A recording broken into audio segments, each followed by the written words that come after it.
सभी भक्तों को श्री शिवाय नमस्तुभ्यम हर हर महादेव। तो आज हम आपको 11 सोमवार का जो नया उपाय गुरुजी ने बताया है 11 रुद्रों वाला।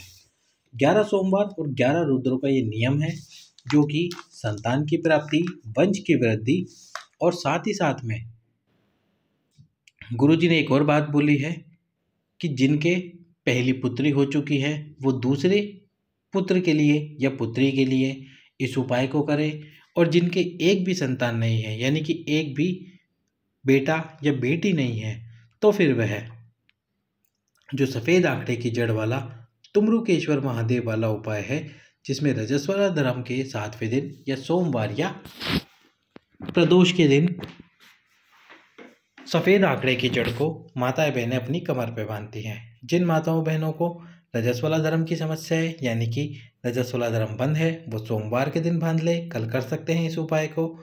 और जिन माताओं बहनों को रजस्वला धर्म अच्छे से आता है, पीरियड अच्छे से आता है, वो 7वें दिन इस उपाय को कर लीजिए, आपके रजस्वला धर्म के 7वें दिन। जिनके एक भी संतान नहीं है और जिनके संतान है, पहला पुत्र है या पुत्री है और वह चाहते हैं दूसरी संतान, क्योंकि डॉक्टर ने बोल दिया अब उनकी संतान नहीं हो सकती दूसरी, 10 वर्ष बीत चुके हैं, 15 वर्ष बीत चुके हैं, तो आपको 11 सोमवार वाला ये नियम धारण करना है। 11 सोमवार 11 रुद्र वाला, जिसमें हम आपको पहले रुद्र जो कि है कपाली, जिनका नाम है कपाली, उन रुद्र का उपाय बता रहे हैं। ऐसे 11 सोमवार तक लगातार हम आपको 11 रुद्रों का उपाय बताएंगे। तो 11 सोमवार 11 रुद्रों की ये सीरीज रहेगी पूरी। तो पहले रुद्र कपाली का उपाय किस प्रकार से करना है आपको जान लीजिए। 25 मार्च सोमवार के दिन 2024 कैसे करना है आपको ये उपाय। बेलपत्री के वृक्ष के नीचे आपको जाना है। अब बेलपत्री का वृक्ष का मतलब होता है वृक्ष जिसके नीचे आप जाएं, बेलपत्र की छांव आपके ऊपर पड़े। आप जैसे ही बेलपत्री के वृक्ष के नीचे खड़े हो तो उसकी छांव आपके ऊपर रहे, वो होता है बेलपत्र का वृक्ष। ऐसा मत करना छोटे से गमले में या छोटे से पौधे के नीचे जिसकी हाइट आपके बराबर हो। अब एक जानकारी और देते हैं आपको, 3 तरह के बेलपत्र के वृक्ष होते हैं। एक होता है बेलपत्री का वृक्ष जो कि आपके घुटने की हाइट के बराबर होता है, यानी आपके घुटने तक होता है। जैसे कि इस स्थान पर आपका घुटना है तो यहाँ तक वो बेलपत्री का वृक्ष होता है। उस बेलपत्री के वृक्ष के नीचे हम उपाय नहीं करते क्योंकि उसकी छाँव हमारे ऊपर नहीं होती। दूसरा जो बेलपत्री का वृक्ष होता है वो होता है आपकी हाइट के बराबर का। इसके नीचे भी हम उपाय नहीं कर सकते क्योंकि इसके नीचे जब हम बैठेंगे तो इसकी छाँव हमारे ऊपर नहीं आ पाएगी। तीसरा होता है जिसकी हाइट होती है आपकी हाइट से बड़ी, यानी कि आपकी हाइट से ज़्यादा। उस बेलपत्री के वृक्ष के नीचे यदि आप प्रणाम करते हो, बाबा का स्मरण करते हो, जल चढ़ाते हो महादेव के नाम से, दूध समर्पित करते हो, प्रदोष के दिन उपाय करते हो, दीपक प्रज्वलित करते हो, जो भी सत्कर्म आप करते हो उसका फल आपको अवश्य ही मिलता है। तो इस बात का विशेष ध्यान रखें। गमले के अंदर पौधा है, उस बेलपत्री के वृक्ष को या उस बेलपत्री के वृक्ष के नीचे कोई उपाय ना करें। जिसकी हाइट आपके जस्ट बराबर हो उसके नीचे भी ना करें, और जिसकी हाइट आपसे ज़्यादा हो उसके नीचे ये उपाय करें। तो आपने आपको बेलपत्री के वृक्ष का वर्णन कर दिया। अब उपाय बताते हैं कपाली महादेव का, यानी जो महादेव के रुद्र का नाम है कपाली, उनका उपाय बताते हैं। तो उपाय किस प्रकार से है। उपाय इस प्रकार से है कि जब आप बेलपत्री के वृक्ष के नीचे जाए, अपने हाथ से या किसी औजार से वहाँ की मिट्टी को खोदिए और खोद के एक कुंड की आकृति या कुंड की आकृति या दीपक के बराबर की आकृति, दीपक के बराबर की आकृति मत देना क्योंकि फिर उसमें से आप जल नहीं निकाल पाओगे। थोड़ा सा इतना बड़ा कुंड टाइप में आपको ज़मीन के अंदर खड्डा खोदना है और कुंड की आकृति बनानी है। कुंड की आकृति बनाने के बाद में इसके अंदर आपको स्वच्छ जल डाल देना है और कपाली महादेव का स्मरण करना है, कपाली महादेव का नाम लेना है। कपाली महादेव का नाम लेने के बाद में अब आपको एक लंबी बाती का दीप प्रज्वलित करना है घी का, आपके वंश की वृद्धि के लिए और दूसरे पुत्र पुत्री के लिए, दूसरी संतान के लिए।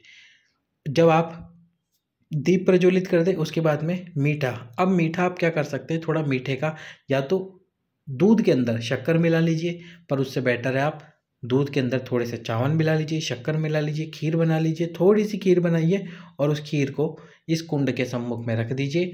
कुंड के सम्मुख में रखकर कपाली महादेव का स्मरण कीजिए, कपाली महादेव का नाम लीजिए, बाबा से प्रार्थना कीजिए और उसके बाद में यदि पति और पत्नी दोनों बैठकर उपाय कर रहे हैं तो इस कुंड में से थोड़ा सा जल ले लीजिए, कपाली महादेव का स्मरण करके जल को पी लीजिए। उसके बाद में दोनों पति पत्नी पी लीजिए। यदि पति उपाय कर रहे हैं तो थोड़ा सा जल वहीं बैठकर पी ले और थोड़ा सा जल अपनी पत्नी के लिए किसी पात्र में निकाल ले। और उसके बाद में यदि पत्नी कर रही है तो थोड़ा सा जल वह स्वयं पी ले और पति के लिए थोड़ा सा जल किसी पात्र में निकाल ले। उसके बाद में इस खीर वाले प्रसाद को आपको यहाँ से उठा लेना है। रात्रि में जब आप सोओगे तो खीर का प्रसाद पति और पत्नी दोनों को फिर से कपाली महादेव का स्मरण करते हुए खा लेना है।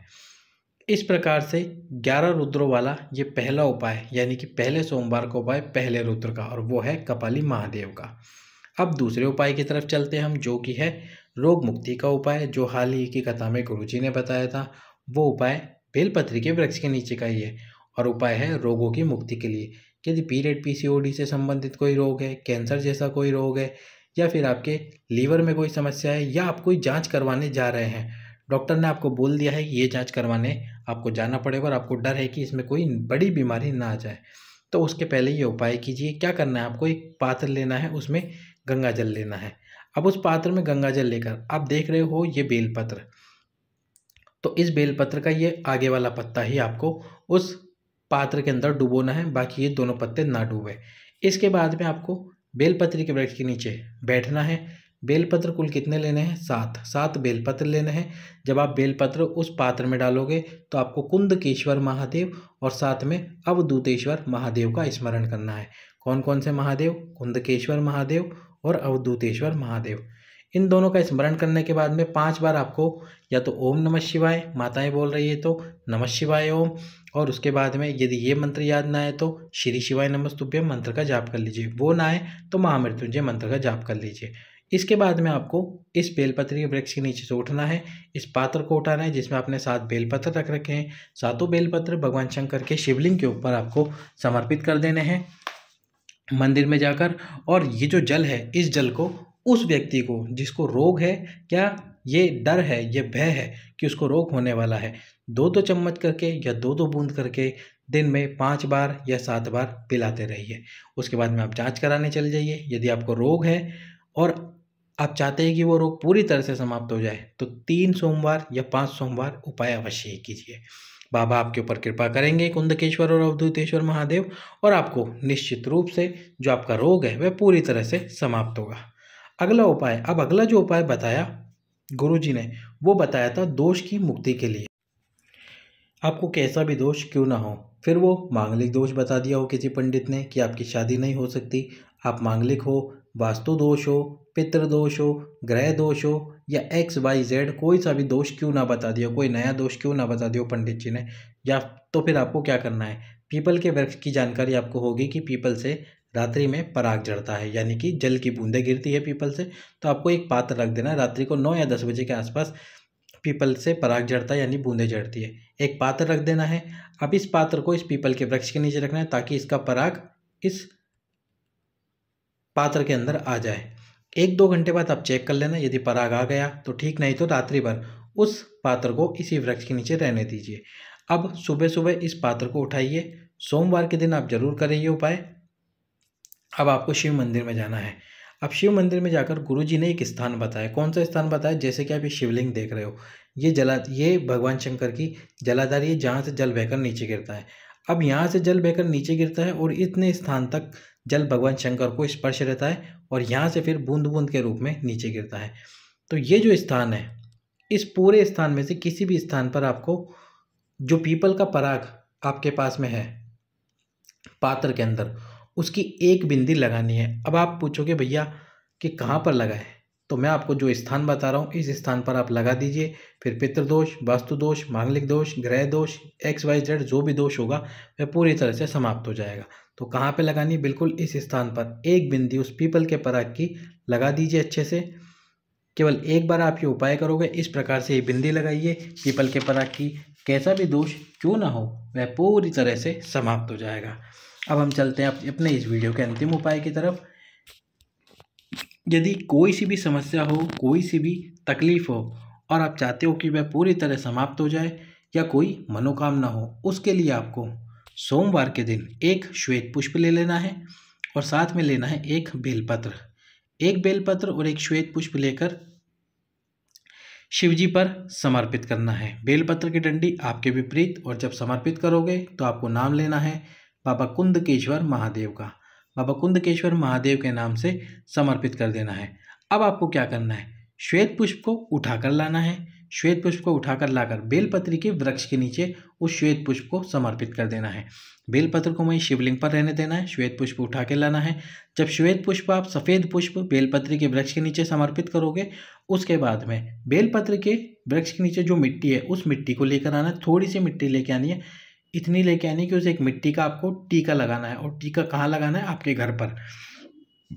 घर पर आपको टीका लगाना है। उस मिट्टी को लेकर आइए और घर के मुख्य द्वार पर, जैसे आप मुख्य द्वार पर प्रवेश करते हो तो जैसे मुख्य द्वार है, इस मुख्य द्वार की दीवार होती है, इधर दीवार होती है, इस दीवार पर यही कुंदकेश्वर महादेव, अवधूतेश्वर महादेव और चंपेश्वर महादेव, ये तीनों महादेव का स्मरण करते हुए, कौन से महादेव एक बार फिर सुन लो, अवधूतेश्वर महादेव, चंपेश्वर महादेव और कुंदकेश्वर महादेव। कुंदकेश्वर महादेव, अवधूतेश्वर महादेव और चंपेश्वर महादेव, तीनों का स्मरण करते हुए उस मिट्टी का एक टीका आपके घर पर लगा दीजिए।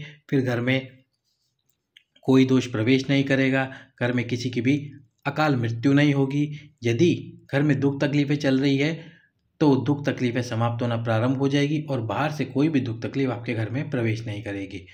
तो ये थे सोमवार के उपाय। वीडियो को लाइक अवश्य करें, चैनल को सब्सक्राइब अवश्य करें और अधिक से अधिक लोगों के पास में शेयर जरूर करें। सभी भक्तों को श्री शिवाय नमस्तुभ्याम। हर